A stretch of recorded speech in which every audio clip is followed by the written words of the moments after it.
持续回到新闻大白话现场，我是主持人詹淑涵。首先来欢迎今天来宾，资深媒体人谢冉彬。主持人好，大家好。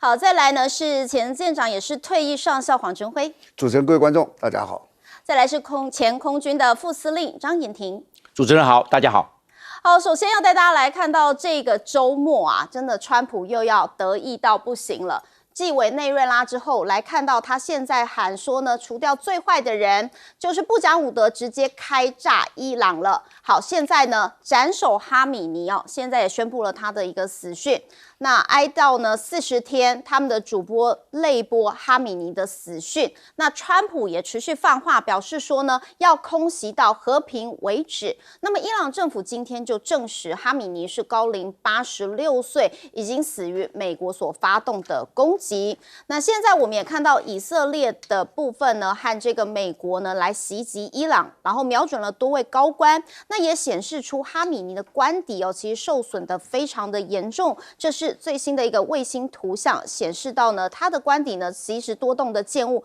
都已经倒塌了。只是你现在把哈米尼呢给这样子直接拿下之后，那接下来到底整个政局的动荡，谁来接棒等等，就是下一步了。现在到底是瞧好了吗？川普说，伊朗有不错的一个领袖人选，他乐见接任，所以表示说，继任者是谁，川普方面也要来做插手咯。所以看到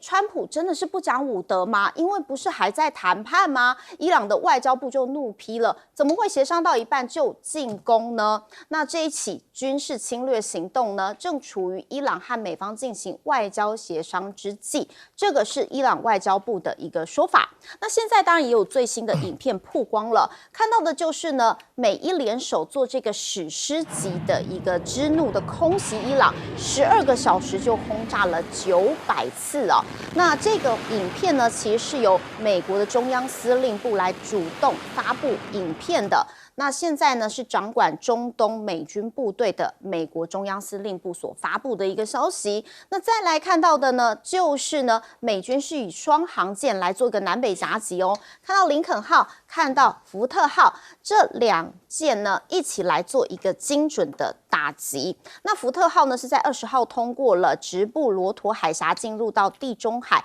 全速的向东来靠拢，和林肯号一起来做一个夹击。那右下呢，其实他们呢指着这个地图也写着这是一个史诗怒火行动。那伊朗方面呢也强硬的来做反击哦。我们就来看到呢，在这个攻击之后，伊朗报复行动涵盖了海湾6国的美军基地。那这些国家境内都设驻有美军资产的空军基地，那当然呢就会变成相关的目标了。那陆陆续续呢，其实有很多的画面也传出来。首先来看到伊朗飞弹呢击中的是位在了巴林海军基地的美国海军第5舰队的总部。那美联社就报道，原本驻扎在此的所有美国海军的舰艇都已经驶往公海的部分。那再来看到是伊朗无人机的一个攻击状况。好，这是巴林的一座大楼遭到无人机袭击，就发生了一个大爆炸的情形。从画面中真的很清楚可以看到，火焰呢直接就从大楼顶头窜出来了，非常的吓人。再来是杜拜的国际机场也疑似遭到空袭的波及，4名工作人员因此受伤。杜拜帆船酒店周遭也传出因为拦截无人机发生了火警。好，可以看得出来当地烽火连天的一个状况，不断的传出相关的一个消息。那现在伊朗也声称他们的反击有造成200名的美军死亡。那么革命卫队警告川普，他们还没有动用所谓的神秘武器哦。那现在呢，伊朗目前反击所使用的飞弹是库存的旧型装备，他们就是在说现在还有一个神秘武器还没有使出来，所以该不会真的要跟美国来做一个鱼死网破的状况吧？韩明哥，我们怎么来看？现在就是伊朗自己也证实了，哈米尼应该是就是被炸死了。那他被炸死的时候，据说连他女儿、女婿这些都跟他在一起。那我就觉得也不用去怪美国不讲武德，美国向来不讲武德，你又不是第一次认识美国，你之前也有这委内瑞拉的例子在前面了。那他居然如果真的是在自己的官邸就这样被炸死的话，那只能说他自己太不小心了。他早就知道美国处心积虑，以色列也到处在收集情报要抓他，那他还大咧咧的在官邸那被炸中也刚好而已。所以现在的问题就是，哈米尼死了之后，伊朗到底现在谁在操控这些军队还有政府？那他会做出怎么样一个反应？目前我们可以看到是革命卫队开始就是对所有美国可能存在的地方就开始进行攻击。而且你看，刚刚也看到无人机去炸大楼啊，或是机场啊这些东西，它攻击的目标不一定是军事设施，可能就是随便乱炸一通，可能军事设施它炸不到，就去炸一般的民用设施。那这样子当然就会让中东陷入一个混乱当中。那这个局势要怎么样才能够稳定下来？然后伊朗接下来还会继续做什么动作？这个都是关键点。那川普看起来说他知道谁会继任，那是已经讲好了吗？还是说这一切就是美国早就在伊朗政府中间暗中行动，然后有内贼把这个哈米尼的位置泄露给了这个美国，然后美国才去干掉他，干掉他之后就跟新上任的人合作。如果是这样的话，那局势很快会恢复稳定，因为这是一个大家协议好的一个局面。可是到底是不是这样，目前还有待观察。那革命卫队现在看起来这个攻势虽然触及面很广，可是你说有造成多大的损伤，看起来也并没有。所以这到底是一个持续性的攻击呢，还是说这个只是一个一时一时的报复？我觉得也有待观察。因为伊朗虽然夸称说自己还有没有面世的神秘武器，但是一般估计恐怕很有限，因为伊朗手上有的筹码并不多，而且就算有武器的量，大概也不是很够，它也不会有核子弹等级的武器，所以它能够对美国造成什么伤害，或者对以色列造成什么伤害，应该都是在可控制的范围之内。所以我觉得现在重点的观察就是到底谁接棒，这个接棒的人是延续神权统治呢，还是能够破除神权统治，让伊朗回归一个民选政府？那这个就有待观察。所以我觉得现在目前很多局势都尚未明朗，你要去下太多的判断，其实也不太适当。但是显然，美国这次是一个计划中的行动，它不是盲目的攻击，而是已经布局了很久之后，终于抓到了哈米尼跟某一些政府高层官员的这个位置之后，才进行了一个有计划性、针对式的攻击，而且获得了算是到目前为止算是获得了一定程度的成功。那所以现在就是伊朗总统人在哪里还不知道，那他到底在不在世也不晓得。所以我想这几天美国如果慢慢攻势开始停下来的话，那我想局面大概就开始稳定了。那如果说美国反而加大了攻击力道，那就表示局势仍然呈现混乱。我觉得伊朗这边的动乱恐怕就不是那么容易停止下来。好，其实也跟大家说，其实这个地方的政权它不是一般的政权，它就是神权统治。所以它如果真的现在已经被拿下之后，接下来会不会变成军权来做一个统治？那会不会变得更加的集权，或更加的加严，然后更加的可怕？那接下来如果神权这方面又没有人可以来继任的话，那可能当地会变得更加的混乱。将军，我们怎么来看？由这一次以色列跟美国对伊朗展开的这个打击，我们可以看得出来，这个美国的首要的战略目标，并不是要让伊朗永久废止发展核武，是这样。为什么？那炸核设施就好了。它是最重要是要裂解伊朗神权政治的结构，这是他重要的目标。他希望伊朗叙利亚化，因为叙利亚内战打了14年都分崩离析。阿塞德后来被沙姆解放组织取代，因为沙姆解放组织比较亲以色列，比较亲美国。那个叙利亚的阿塞德政权比较亲俄罗斯，是这样。那整个沙姆政权一把它推翻，整个叙利亚就都控制了。那他也希望原班套制，让这个伊朗的神权政治结构把它整个翻转。所以先打他的这个我们讲的斩首行动，把哈米尼给斩首，在第一时间就把它做斩首。为什么不打？除了这个核设施之外，还有防空飞弹阵地还有关通系统还有我们所讲的地对空飞弹为什么不打呢？为什么第一级先炸，其他的关通系统跟防空飞弹阵地在第二炸，是这个样。到现在为止还没炸伊朗的核设施，就知道了原来这个是一个政治的目的，就是要实施斩首。因为触燃的第一级非常重要，你第一级完毕后，大家警觉都出来了，已经开战了，大家都立刻进入地下化，进入战术位置，进入战术中心。是这个样，所以第一集就代表是它的政治目的是什么，那这个就非常的清楚。那当然了，后续伊朗也会展开报复行动，尤其对伊拉克的美国的驻军，包含这个卡达，也包含巴林，也包含阿联酋，包含沙烏地阿拉伯，也包括伊拉克，没有包括的是约旦。你看，怎么没有约旦呢？约旦也有美国大量的驻军啊，因为打约旦的美国驻军，那不如打以色列，因为以色列跟约旦就是两个就是隔一个约旦河相邻，一个约旦河东岸，一个约旦河西岸，就那么简单呐。哦，原来你要说看伊朗它的用兵的模式，它也有经过考量的。它是打这6个国家，第7个国家约旦它不动，原来是这样。当然，因为伊朗的地对舰的飞弹呢，也发挥了一些作用，所以美国的这个航空母舰啊，林肯号航空母舰离开阿拉伯海比较远一点，为什么？要怕它这一个所获得的地对舰的飞弹呢，会对美国的航母打击群产生威胁，所以它离开，它保持一个安全的战略缓冲。所以伊朗它也有布阵。那我认为伊朗，大家说伊朗的这个地对地的飞弹蛮强的，这个无人机也蛮强的，但是我认为还是有限。毕竟，美国的这个爱国者3的反弹系统以及它的萨德系统也发挥了作用，要不然美军会受到更大的战损。为什么美军的战损是有限的呢？因为大部分大概70%到80%被萨德系统跟爱国者3的反弹系统拦截了。所以美军的这个受损的状况是有限的。那现在美国是希望伊朗的这个我们叫做国防军跟伊朗的革命卫队两个能够对冲，这样伊朗就裂解了嘛，因为两个就内战了嘛。但是目前状况看不出来，因为就算这个阿米尼走了，被斩首成功了，但是问题是继承人也是继承这个哈米尼的这方面的政治上的方向啊，所以我认为在短时间还要观察，就是说，想要去裂解伊朗的神权政治结构，困难度蛮高的，因为他们是一系列这样子，有着历史的因素跟政治文化的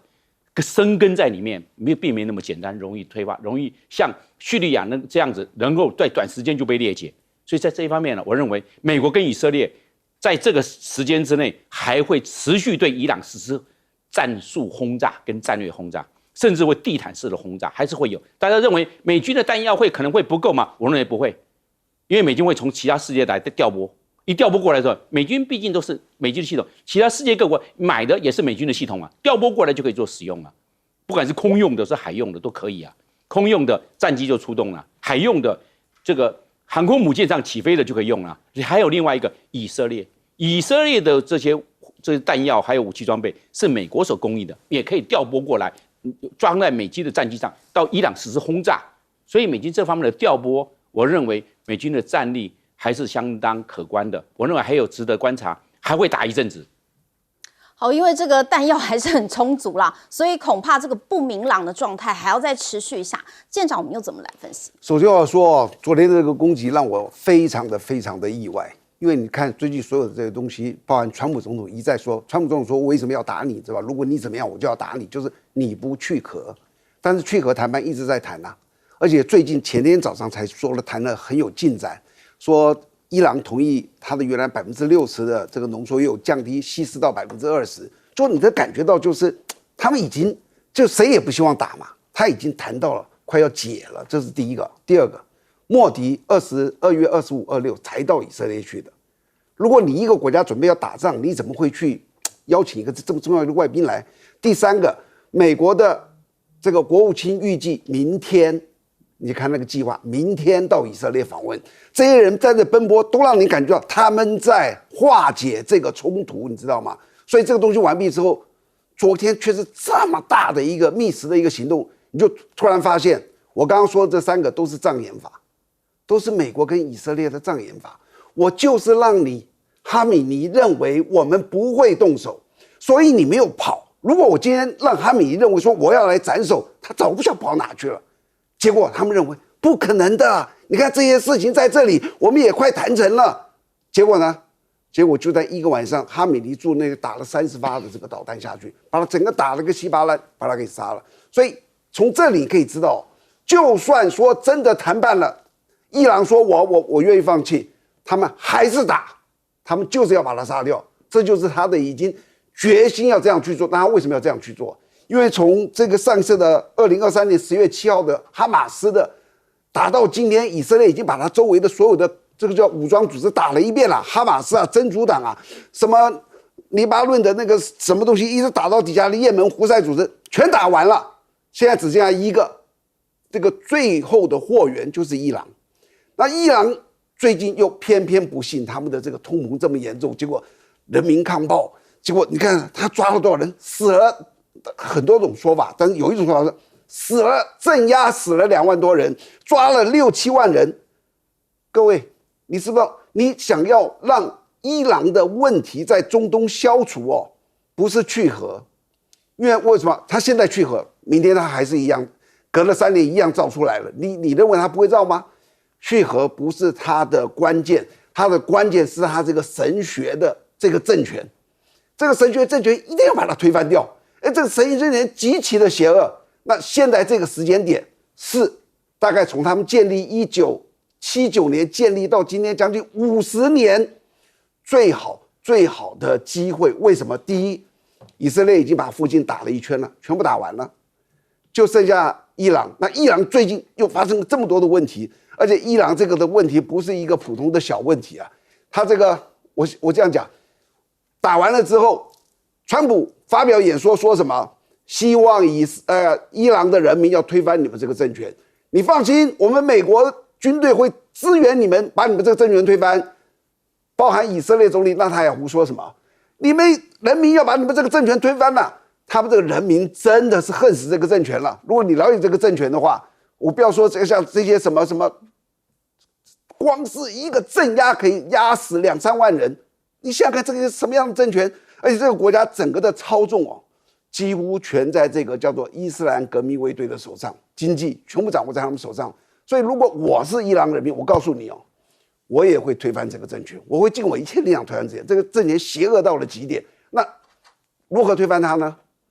靠外面打吗？没有办法的，对不起，要靠他们内部。这就是美国最拿手的颜色革命，看到没有？颜色革命第一个就是先让你们抗议的人，政府你先不可以杀他哦，这些抗议的人，因为一镇压就镇压下去了嘛，你不可以镇压他。然后接着 CIA 以色列的摩萨德供给他的各种的武器，供给他的这个金钱，让你们在街头不要退，让你们在街头搭帐篷，让你们在街头埋锅造饭，然后开始国内有一些人会支援你们，因为他们的那些军队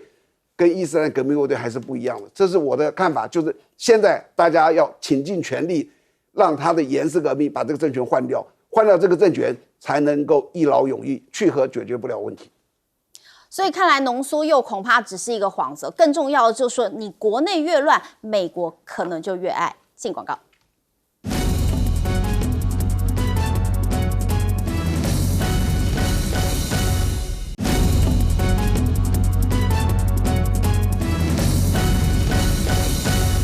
持续回到新闻大白话的现场，那当然呢，刚刚已经谈到了整个政权，如果现在呢领导人已经被拿下之后，后面可能会非常的混乱。不过造成这样的一个混乱，到底川普这个行动有没有获得支持？其实川普开战伊朗，他们美国国内还有欧洲其实都是反对的状况。现在呢遭到美国、以色列的一个空袭，伊朗告状联合国，表示这个是一个战争罪，而且他们一直强调，明明我们都还在谈啊，怎么忽然就被攻打呢？那我们也看到伊朗驻联合国的代表就表示呢，这个是战争罪和这个联合国宪章精神背道而驰。那伊朗的外长接受了 NBC 的专访的时候呢，就被问到说，伊朗有什么正当理由来攻击美国军事基地？那这个外长听闻之后其实是蛮傻眼的，他说因为他们在攻击我们啊。确实啊，那我们也来看到了，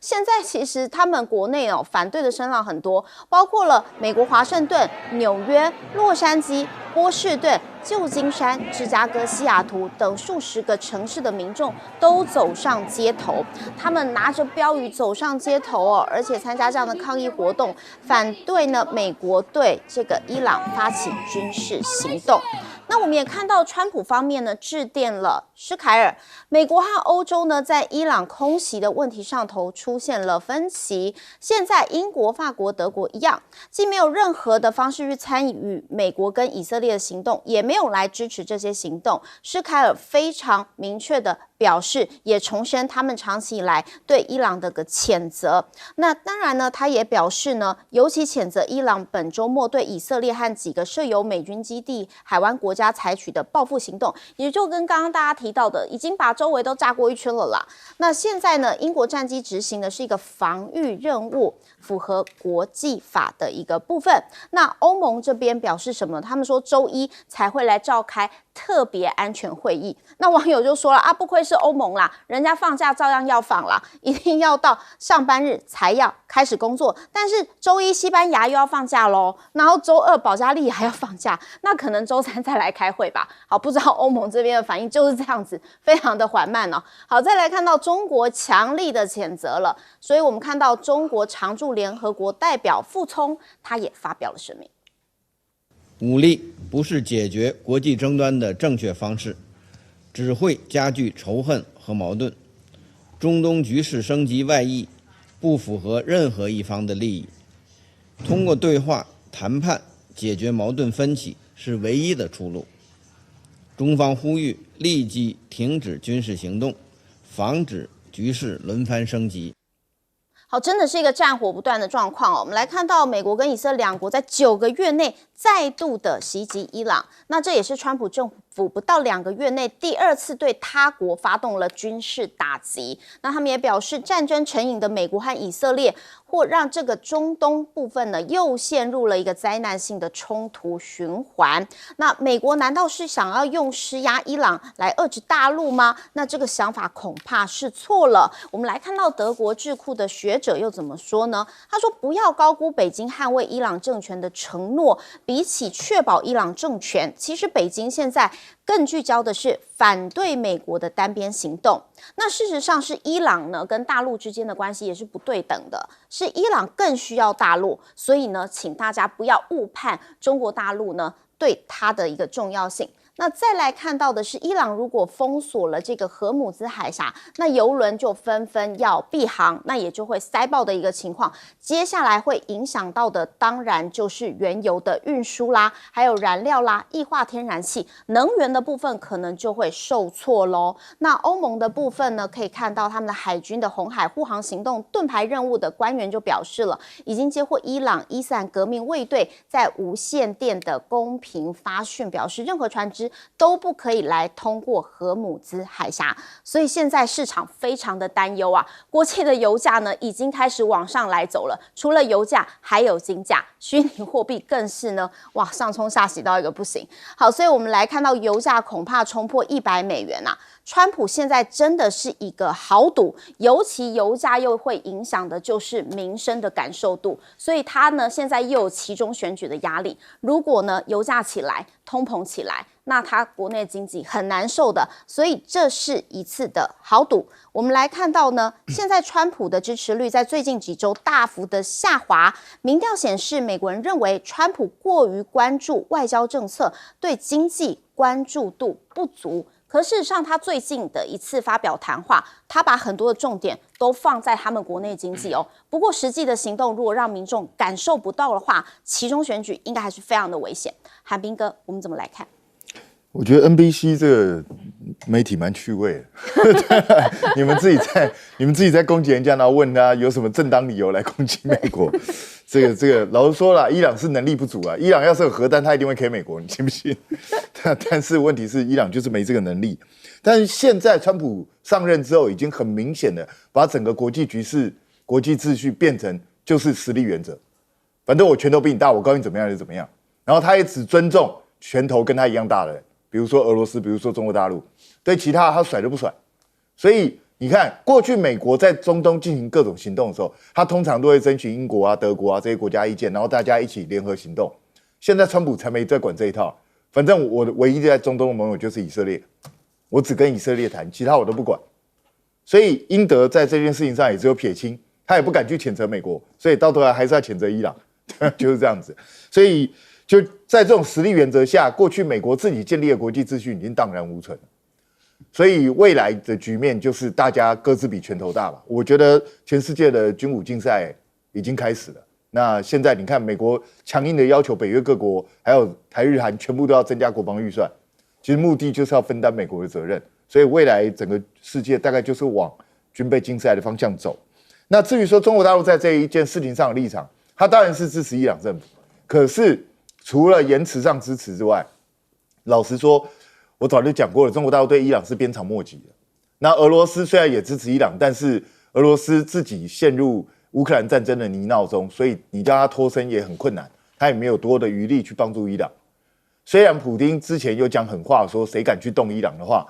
那个俄罗斯一定会采取行动。那现在俄罗斯会采取行动吗？我个人是认为不太可能，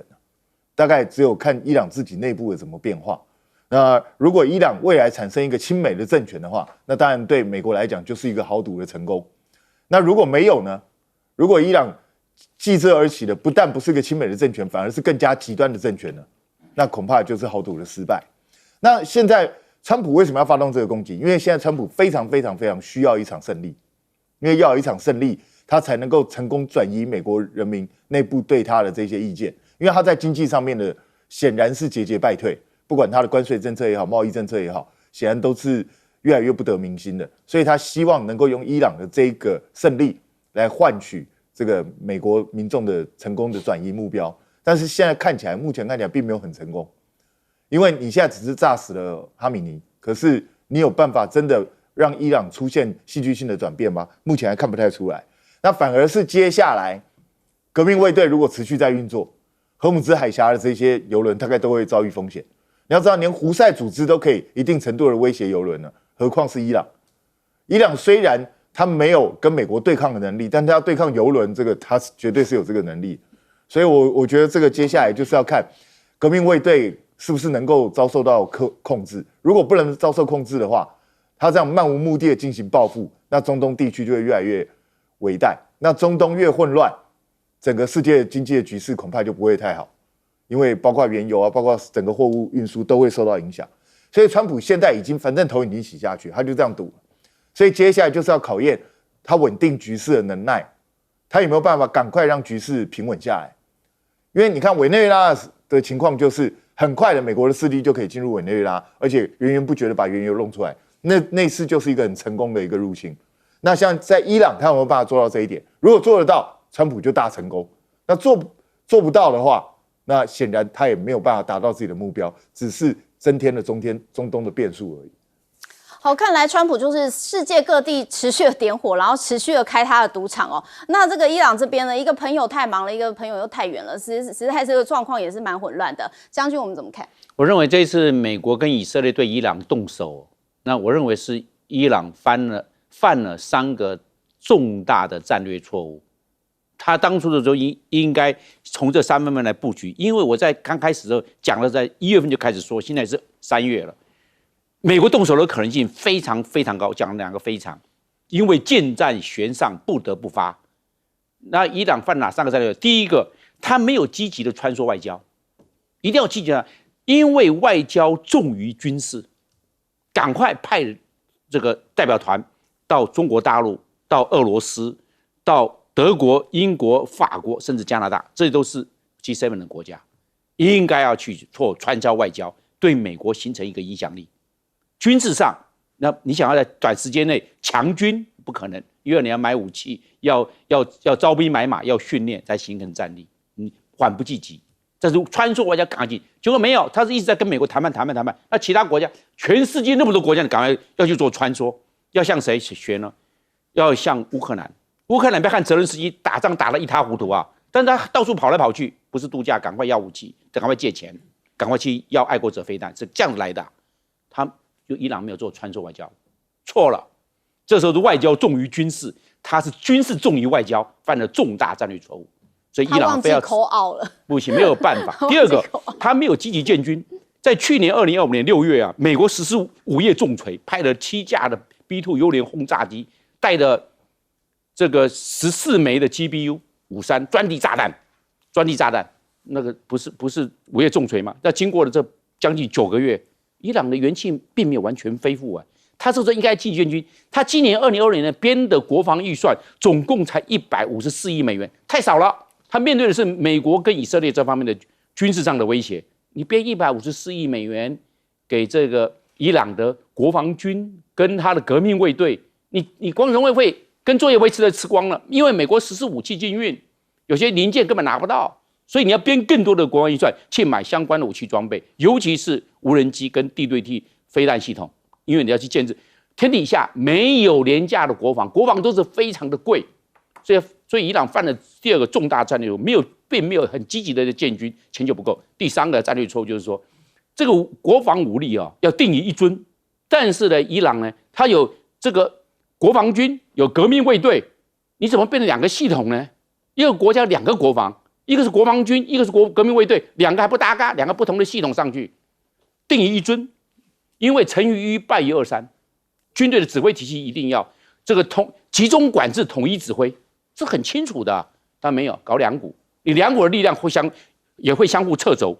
所以他在这一方面，伊朗并没有发挥他的媒体战的战略功能，又没有定于一尊的国防武力，所以造成他的国防力量是衰退的。看来是一步错，步步错，整个布局都全盘都输了。那么我们舰长怎么来看？首先我要说，这个伊朗哦，是我全世界看到所有国家里面哦，它最像马蜂窝的那个。我会说你不要去捅马蜂窝，伊朗最符合马蜂窝的定义。为什么你知道？伊朗这个国家里面的这种各种的能够拿枪的这种人哦，好比说军队，它有40-50万人。伊斯兰革命卫队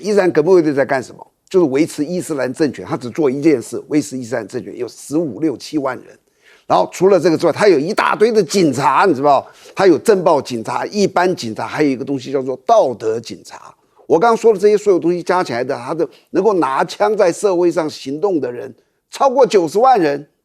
你去想想看，怎么会有90万人呢？而且每一个东西的那个组织厉害的东西都不太一样，所以这个东西如果说他没有一个非常强而巩固的领导中心哦，你把这个东西一打散，哇，你就像一个兔子一样的，砰一响，哗就往外散了。你就会知道，全世界都知道，我知道这个政权不好，但是你打他干嘛呢？你把这个斩首之后呢？然后我现在问你，斩首起战容易啊？没问题，好，大家鼓掌，哈米尼被杀了。接下来，你美国要收拾善后吗？你怎么收拾善后？这么多人散在这个地方，最后谁倒霉？所有欧洲的国家可能被恐攻，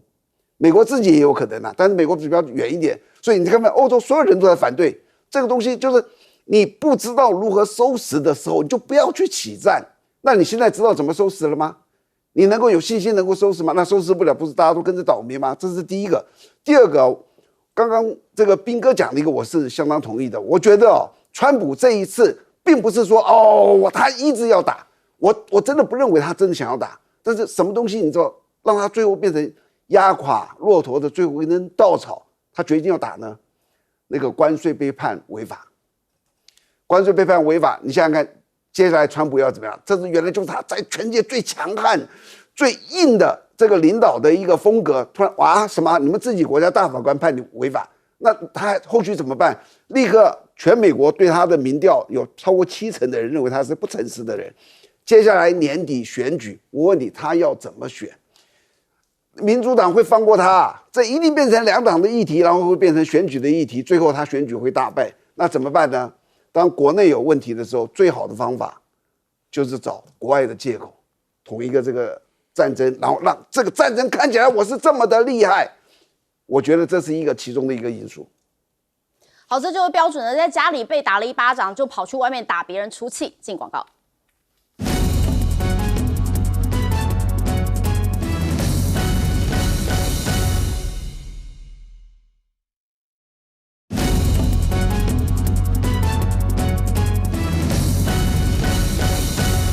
观众朋友，欢迎收看 TBS 新闻大白话，我是王浅秋。首先介绍这一节加入我们讨论国内国际大白话的来宾，第一位是前国安会副秘书长杨永明老师。浅秋，各位朋友，大家好。退役少将厉正杰将军。浅秋好，各位观众大家好。以及资深两岸媒体人许和谦。浅秋姐好，各位观众朋友大家好。全球在看到底这一场美伊联手去轰炸伊朗的后续效应如何？昨天本来下午第一时间是说他们的和哈米尼已经离开了官邸去安全的地方。结果今天最后证实，伊朗的最高领袖哈米尼已经被炸死了。这个是在当地时间凌晨5点左右被证实的消息。那么伊朗的这个哈米尼在官邸里，而且还跟女儿、女婿、孙子同时被轰炸，所以丧生了。在很多报道是说，他事前就已经交班了所有的，希望权力交接给谁，已经选好的对象。但是呢，伊朗到底交接的人在不在被炸死的名单里？美方川普这边所公布的团灭名单里头，40几位的伊朗军政高层通通丧生。他就坐在海湖庄园，继续公布画面说，哇，所有的这个领导到这里来跟他做决策的回报。现在的所有的消息对美方来讲很有利，就是因为所有的安全部门政权人士有包括了国防部长啊、革命卫队的司令啊，这些人呢有高达40个人表示。美方的情资非常的准确，全部被歼灭斩首了吗？那么还有影片曝光说，美以联手的所谓的史诗之怒啊，空袭伊朗12个小时，轰炸了900次。这轰炸900次呢，分别是来自于伯克级的驱逐舰发射的战斧巡弋飞弹，还有来自林肯号的航母舰所发射的各种的逆踪战机啦，挂载500级的联合直接攻击弹药等等的直接轰炸。那么针对伊朗的地面目标、无人机、飞弹、雷达设备进行打击，其中呢这30几枚是飞弹落在了哈米尼的住所。卫星照片看起来，这个30几枚直接正中的这个位置，官邸建筑严重受损，几乎被炸出了一个大洞来。所以联手轰炸已经造成了这几个地方里头，包括现在传出来有学校，有一般的平民的住所，至少造成了201人以上的死亡。那川普现在宣布这个轰炸并没有要停手哦。接下来除了礼拜一要开盘，是不是担心一下？他比较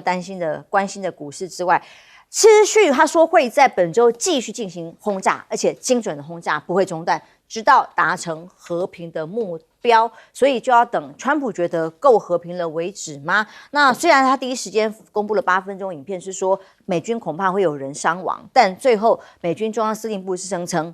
在这次空袭伊朗的部分是美军0伤亡，甚至首次动用了被说蝎子打击特遣队这种神风无人机。这样的动用让精准打击跟杀伤力达到最大，而伤亡人数最少。那在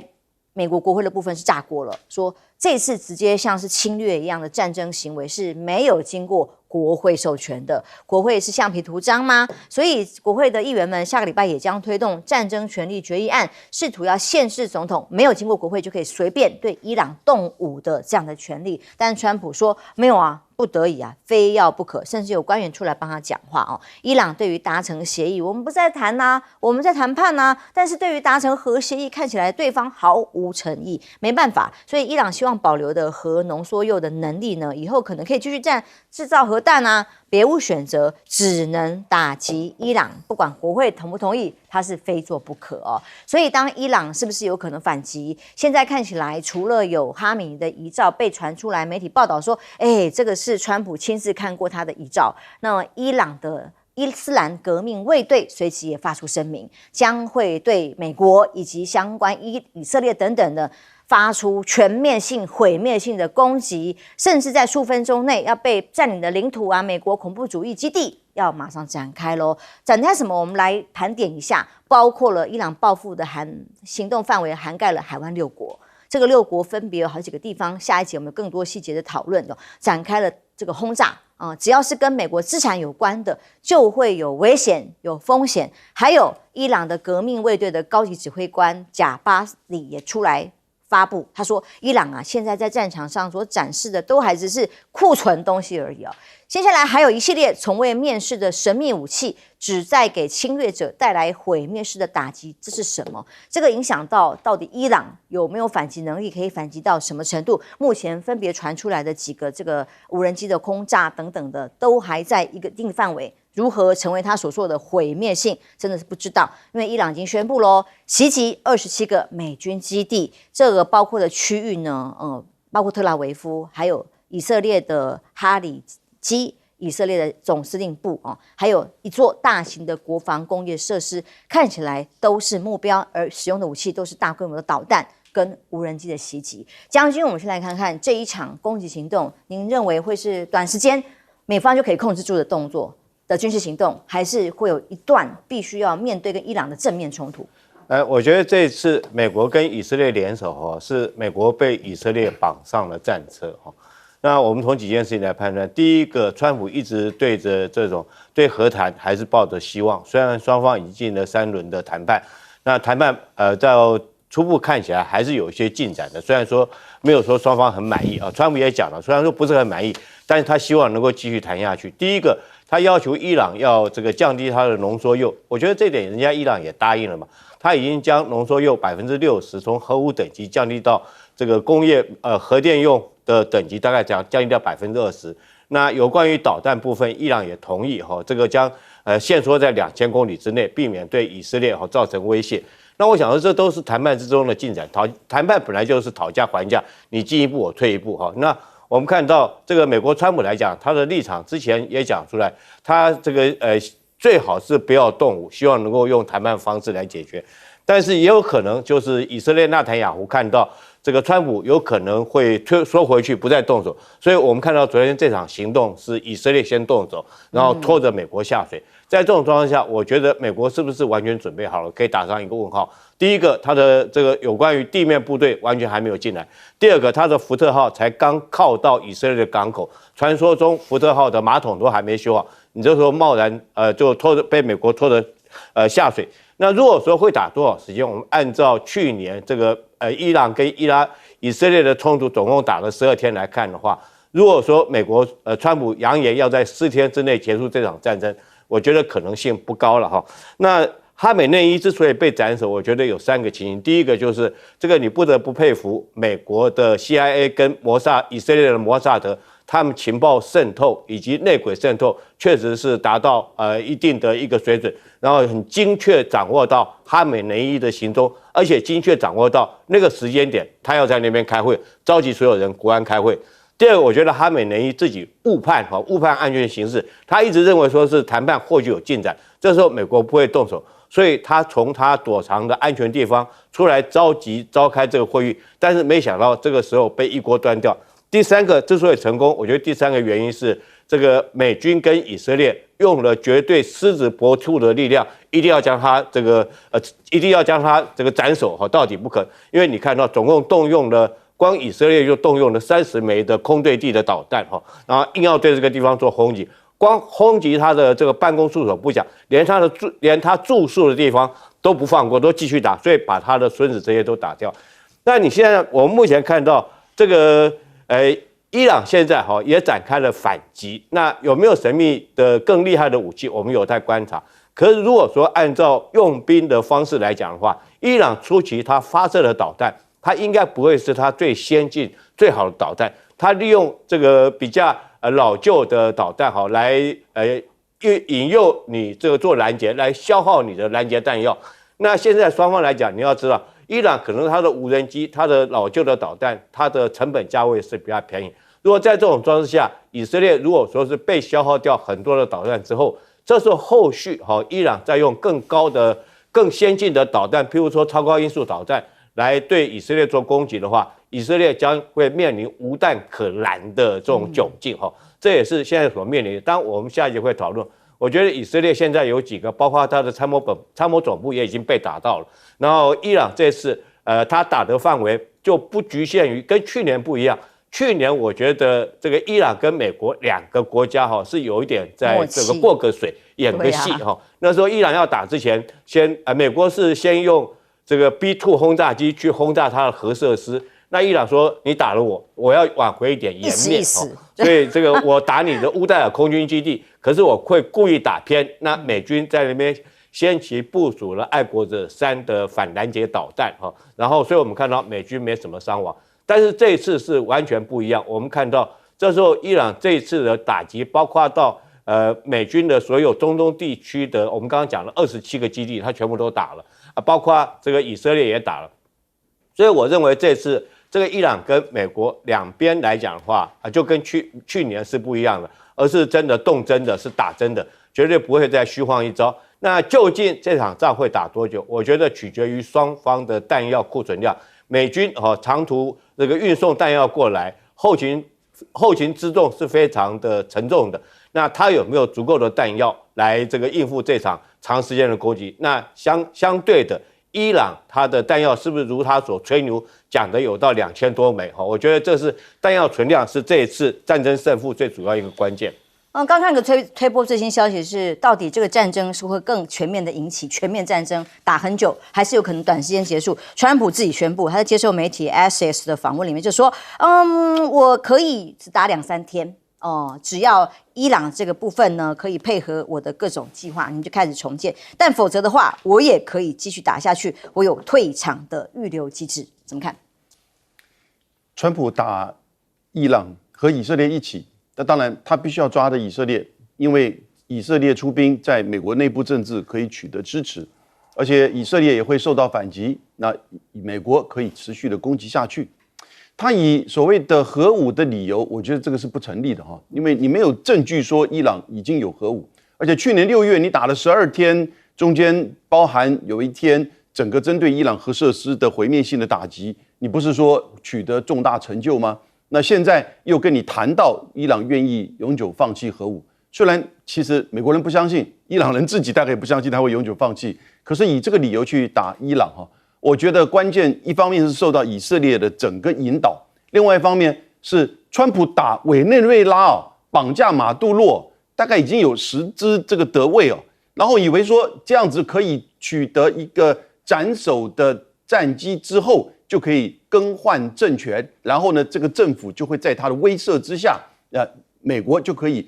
影响这整个区域，予取予求，看看能不能够这样子发展。目前看起来并不容易。美国大概打了伊朗整个15个城市所有的相关的这些设施，目前知道40个官员死亡，可是，在伊朗的南部也有一个中小学115个学生被炸死。那所以呢，对伊朗人而言，年轻人你看到他晚上甚至出来都欢庆因为伊朗人之所以在这样子一个攻击当中，之前到现在不断的被渗透，因为世俗派跟神权政府之间一直彼此之间其实有不同的意见，所以它就像一个筛子，老早已经都被渗透了，才有这样子的成就。同时，伊朗根本没有任何的制空权跟反击飞弹来临的这种能力，所以呢，你才可以面对伊朗，好像飞弹攻击有这样的成效，是有成效。可是呢，最高领袖死亡，同时又造成这个100多个中小学生的死亡。所以我觉得伊朗现在整个国内的气氛取决于现在的军事行动取决于政治的变化，也就是如果伊朗内部政治立刻有人掌控，目前看起来哈梅尼之前指定的一个叫做拉里贾尼，他似乎已经之前的国会议长12年，然后呢也在2015年跟美国、欧盟谈定了核子协议，同时他也是国家安全会议的整个掌控者。他现在在逐渐掌控，他如果能够在很短的2-3天之内逐渐掌控的时候，你再扩大去攻打美国到以色列的这些设施意义就不大。不过呢，同一个时间，以色列现在这本身的反击的弹药库跟上次一样，也是非常欠缺。网络上现在消息一大堆，其实甚至已经有说，美国在透过意大利跟伊朗这边联系，是不是大家现在就彼此不要再打了？因为美国要求美国的目标就是把哈梅尼给打死，然后呢，基本上取得了这个成效。可是伊朗现在我觉得并不会这样子的一个这么快的这个解决要取决于目前这个政治情势的这个变化。核先当然，川普态度已经很明显了，他想要速战速决，因为这样子红利最高，对国内也好交代。甚至他还说，他们在伊朗内部有一些想要主和派的也已经来跟美方书城希望能够接下来和平。那有可能吗？有没有办法整合伊朗内部？会是未来战事能不能扩大到多大的范围的关键？何谦是没错，在今天下午啊，这个刚刚杨老师说到的这个拉里贾尼，那他也是目前这个哈梅内伊他生前的伊朗最高领袖的这个顾问兼这个国家安全机制的这个秘书啊，等于说是伊朗安全系统的首脑。那他就已经在下午的时候宣布，说伊朗会成立一个临时的领导委员会，然后呢来选举新的伊朗的最高领袖。那我们大家知道，伊朗的这个神权体制，它的顶峰是最高领袖，然后下面其实还有一位总统，这总统是民选的佩泽西奇扬。那过去几周啊，在这个临战时刻快要爆发之前，就有许多的媒体传出，其实这个拉林贾尼呢，他实际上已经慢慢接管了绝大部分的权力。那这个哈梅内伊他也预料到自己可能会身受不测啊，所以他不仅自己给自己指定了这个潜在的几位候选人，当然他是接班人，但这个接班人的名单并没有对外公布，而且据说这个哈梅内伊还把他亲自任命的几个重要的岗位，每个岗位都各指定了四个顺位的接班人选，就是说我们这个临时的这个，如果一旦出事，我们后面的接替班子可以大家更替4轮来维持这个伊朗政权的运作。那当然，我们今天最大的消息就看到伊朗政府也承认，就是说哈梅内伊他在袭击当中身亡了。那大家我们还记得，昨天一天2月28日，在伊朗其实针对中东海湾地区的6个国家的美军基地、美军军团都发动了反击，但这反击它造成的美军的伤亡并没有很大。伊朗声称他这个杀害了200多名美军，那美军就出来说这都是假消息，没有的事情，大部分的导弹我们都拦截了。那当然，战争开打期间就是信息战的重污染源啊，我们这个双方的说法我们要交叉印证的去看，但我们可以看到说，伊朗的体制跟军队的反击能力并没有在第一时间崩溃。那现在在今天的这个上午，伊朗就正式承认，在 Trump 先宣布之后，过了4个小时，伊朗就宣布 OK， 我们承认哈梅内伊是死掉了，而且伊朗的官方的叙事是说，哈梅内伊不是说逃到坑道里面或这个避难场所死掉，他就是在他的这个办公处所殉职，他用的关键是殉职。然后他这个伊朗媒体我看他还引述啊，就说哈梅内伊他声明就说，如果当战争来临的时候，我的人民都在承受这个战火，我有什么资格？我为什么要逃呢？他以这样的一个所谓的殉道者的方式啊，来包装他的这个死亡。那今天我也看了一下伊朗的媒体，在今天这个伊朗哈梅内伊的死讯公布之后，我们也看到有一些伊朗的群众他就聚集起来啊，就去这个等于说是集会来哀悼跟抗议美国这个做法。从画面上看起来，伊朗并没有马上陷入一个群龙无首或者是人民大量惊惶逃窜的这样的一个局面。所以我想刚刚钱钟杰所说的，就是说伊朗的下面的一个临时的 caretakers， 他们的临时接班梯队跟美国继续进行谈判，以避免大规模的战事全面爆发，这是仍然是有可能的。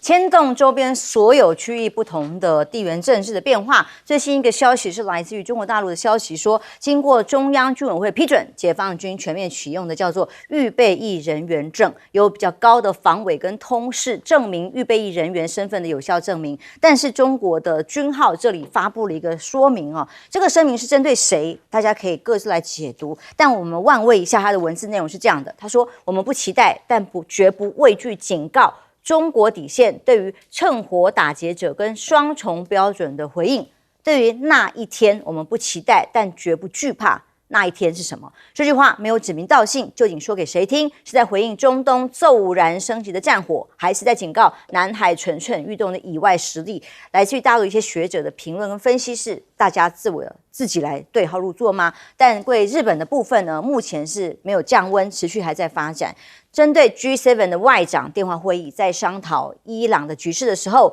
日本的外相茂木敏充特别表达，日本的立场是强调绝不允许伊朗开发核武器，同时也支持美国透过对话解决问题的努力。显然，他也不像欧洲啊，会去谴责说美方是不是过度去介入别人的国家，变成战争行为。但他只是表示，中东和平稳定，还有能源，最重要的是能源和平，现在出现了很大的问题，还有维护国际核武不扩散，才是对日本来讲最至高无上的重要性。但大陆的官媒呢，持续再发评论痛批日本呢，包括了以实际行动狙击再军事化的各种的内容。人民日报终身国际专栏警告日本的右翼如果持续走向穷兵黩武，再度的走回军火的老路，那么是自取灭亡不归路。质疑日本的右翼势力推动修改无核3原则啦，还有透过核门槛将会对全球核不扩散，就刚好是跟前面茂木敏充的讲法有所矛盾的，认为核不扩散体系将会有严重的后果。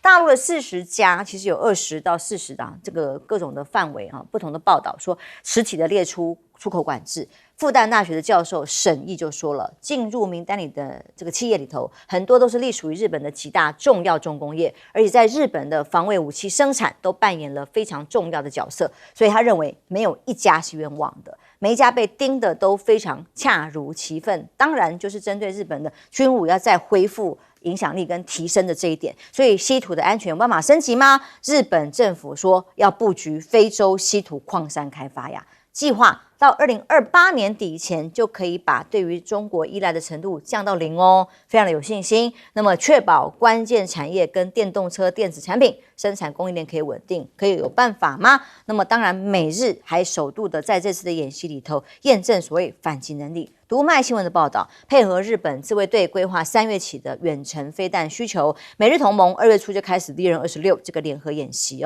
首度验证它对于敌方侵略据点可以执行反击能力的接战能力。那这些飞弹跟接战的演习呢，也代表着日本有更大的对外反击甚至攻击的能力吗？这是来自于央视的这个旗下账号玉渊谈天发布的最新画面。这个画面里有南部战区出动预警机、反潜机、歼灭机去哪里呢？去进到了非美日澳的联合巡航里头的画面。那么在这个透过他所公布的画面里面可以看得到，在这个反制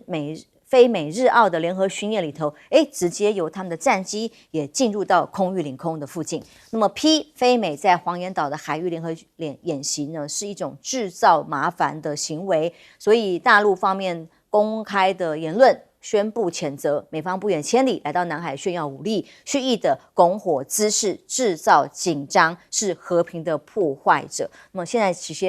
接已经在伊朗挑起了战火，不是吗？那么大陆当然科技的行动里头，不断的除了机器人在春晚之后引起了很多讨论，德国的总理回国之后对于科技的发展惊叹，现在对大陆的发言人外交部呢林健直接转发一段影片，更是科技一段让大家很惊艳的画面，是外形很像飞碟的飞行器在武汉升空了，几秒钟之内就可以完成垂直的起降，那么精准落在指定的位置，这个形容叫做科幻成真，好像造出飞碟了吗？这叫电音飞车，3秒起降，完全由中国自主研发，首款全涵道式的盾级电动垂直起降，2027开始实践可以载人的行动嘛？杨老师。其实大陆的商务部在2月24号公布对日本20家了哈，不是40家，我确认一下，就是有不同的报道，有20家，因为那个上面写的很清楚。这20家涵盖了应该是日本军工产业整个产业链的核心供应的这些机构，从厂商到研究机构，大概他们涵盖了4大层面。第一个是针对船舰跟海洋相关的防务的这些机构，那比如说做船的做这个动力的。第二个呢是针对空军，也就是甚至航空航太还有这个发电系统以及动力系统的这些制造商。第三个是针对电子资讯作战的这些相关在军工产业协助日本以及甚至提供美国的军工产业的零件以及部分的主要的核心。那第4个呢是什么呢？是人才培育跟培养的机构，像是防卫大学、防卫研究所、JAXA 这些其实都在大陆的这一次公布的，虽然是只有20家，但它涵盖的范围呢非常广泛。所以它会针对大概有800多项，从稀土到化工到电子元件，通通都禁止出口到日本的这20家，那也禁止所有全世界其他的机构或厂商出口或转出口给他们。那这会造成不只是日本自己本身军工产业在下一阶段，它要再去做任何再军事化或者是这些军事武器研发制造的最受到影响。它甚至现在会影响到美国的军工产业，因为我们看到这个20家大概是美国，因为它大概分几个阶段那第一个阶段就是美国自己的军工产业，那第二个呢是提供给美国这些军火产业的工厂的这些零组件的。那我们现在看到大概这个日本的18家就拿掉防卫研究所跟这个防卫大学啊，大概提供给美国相关的这些零组件啊，是占整个日本出口协助美国军工产业的将近90%，那比例非常高啊。举例而言，三菱重工去做 F-35的翅膀，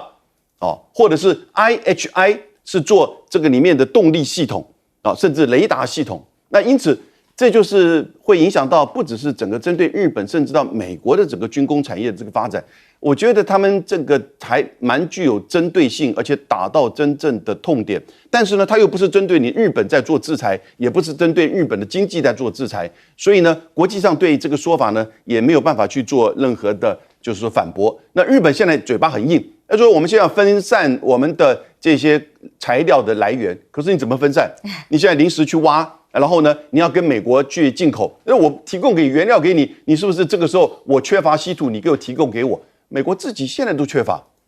所以这个稀土的东西，还有除了稀土以外，其他的关键的这些部分呢，我觉得其实这个是打到了日本的军工产业，甚至连接到美国的真正的一个影响。那目前怎么因应呢？目前短期间是看不出来，可是呢，大概也就取决于他们的库存是多少，没错。可是我觉得大概半年之后啊，这个就会情况很深刻。那半年之后，中国大陆会不会改变呢？我个人认为，中国大陆只要高市在的一天呢，它就不太可能改变这个问题，而高市起码会做到2028年。所以我觉得这个东西啊，会影响到日本的军工产业很深刻的。休息一下，马上回来。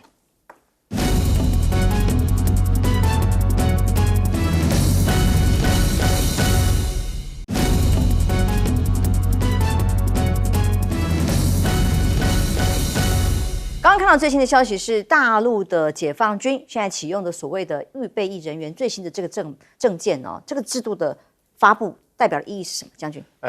就代表大陆有可能在为备战做完整的准备。那我先解释一下为什么有预备役。预备役就是说你已经服过兵役以后，那你退伍下来那如果说国家有需要作战的时候，再把你征调回来，那你现在虽然说是老百姓的身份。可是，在兵役法上面，你是预备役，我随时可以动员你加入部队。比如说，我们一个部队编制假如说是100个人，那我平常只要养80个人就好了嘛。那留20个缺，就是预备役补进来，代表可以扩军。那这次我们不要小看中东这次的战火其实对中国有没有影响？当然有影响。每天从波斯湾出来的原油有2000万桶。其中有1100万桶是到中国大陆去的，那美国会不会利用这次机会认为说是中国大陆你这时候能源不足的状况之下，然后对中国提出所谓威胁跟要挟所以说这个大陆特别讲趁火打劫，我觉得这很明显的意思就是说，你美国这时候不要趁火打劫，那会打劫什么地方？比如说是南海所以我们看到南海这个时候美日菲澳正在这边实施联合的军演，所以这种状况之下。以美国当然我们现在看到美国来讲的话，这个原来部署在南海的航空母舰就是林肯号，它现在被调到中东去了。整个南海地区来讲的话，美军这个目前战力是空虚的。当然，解放军的说法是说你不要趁火打劫，可是就中国大陆来讲的话，他有没有希望说利用这次的机会趁着美国兵力捉襟见肘、调配不及的状况下，没有办法同时应付？这个整个地球上面2场大型的区域战争，然后利用这机会对我们台湾发动攻击，这是不可以忽略的。所以我觉得我们台湾还是要重视。当然，在这种状况下，日本就扮演很重要一个角色。那日本有没有这个实力来协防台湾？我认为这次中东的局势这个小可能希望当然很快可以结束，但是如果说拖久的话我认为对美军来讲的话是不利的。所以中国。这解放军这时候把这预备役编成，当然并不代表立即的战力可是它的这种政治上的宣示意义是非常大的。警告，我觉得警告美国、日本跟我们台湾还有菲律宾、南海这周边的国家，我觉得这意义是非常重大的。那我们身在台湾也千万不要说只是当个吃瓜群众，认为说是战火远到中东，波及不到我们台湾，这东西很难讲如果说是一个局势失控的话。极可能对我们台湾就会有很大的一个影响，真的必须拭目以待，也必须谨慎因应。我们休息一下，马上回来。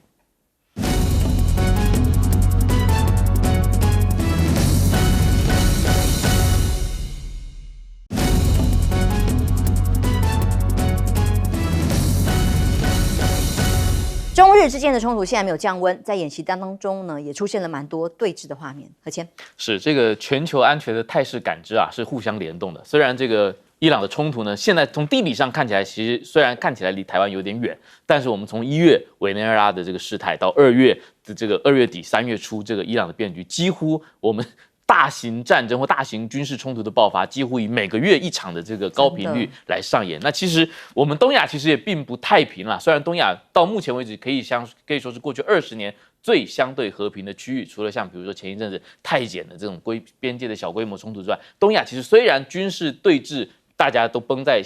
这个琴弦都绷得很紧啊，剑弦都绷得很紧，但是并没有大规模的冲突爆发。那当然我们过去这半年来一直关注的就是中日关系。那2月27日呢，星期五，就说这个为了庆祝日本天皇的生日啊，在北京的日本驻中国大陆的使馆也办了一个招待会。那我们就注意到日本驻华大使金山宪治就说了一番意味深长的话。他说，日中关系呢虽然历经多次的寒冬，但是啊，在这个春天到来、即将破冰之际呢，破冰之日要来临，我们现在就要去播下日中关系的种子，希望来构筑稳定的双边关系。